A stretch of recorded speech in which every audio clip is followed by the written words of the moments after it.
खबर शामिल करते हैं सरगोदा से, जहां हमारे ब्यूरो चीफ असद राय की रिपोर्ट के मुताबिक थाना कैंट के अदूद से सेशन रोड पर औबाश नौजवान बेलगाम हो गया। कामराम नामी औबाश नौजवान अपने दोस्तों के साथ मिलकर कमसिन बच्चों ज्यादती का निशाना बनाता है। दानियाल जफर ने थाना कैंट पुलिस से मदद की अपील कर दी। वीडियो असद राय को मसूल हुई, जिसमें मुतासरा नौजवान मदद की अपील कर रहा है। असद राय का कहना है कि औबाश नौजवान अरसे दराज बच्चों को ब्लैकमेल करके ज्यादती का निशाना बनाता आ रहा है। बच्चों को असलाह के जोर पर ज्यादती करता है और बाद में ब्लैकमेल भी करता है और साथ वीडियोस भी बना लेता है। ब्यूरो चीफ असद राय का कहना है कि ऐसे बदमाश कानून के शिकंजे में आना चाहिए और इनके खिलाफ सख्त कानूनी कार्रवाई की जानी चाहिए ताकि मुआशरे में अमन व अमान की फ़िज़ा कायम रह सके।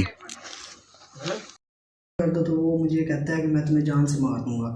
यहाँ पे मोहल्ले में भी आता है, बच्चों के साथ जाती करने की कोशिश करता है, उनके साथ तंग करता है और उसके बाद गन पॉइंट पे हर वक्त उनको तंग करता रहता है। और साथ लड़के ले आता है। रात में और मेरा दोस्त चिप्स खा रहे थे, रात वो लड़का आया अपने साथ काफ़ी ज़्यादा लड़कों को लेकर। जब वो लड़का आया तो उसने हमें मारना शुरू कर दिया। मार्केट के लोगों ने और मेरे वालिद साहब ने जब छुड़वाने की कोशिश की तो उन लड़कों ने मेरे वालिद साहब को भी तशद्दुद का निशाना बनाया, जिसके नतीजे मेरे वालिद साहब की आँख को थोड़ा सा मसला आ गया है।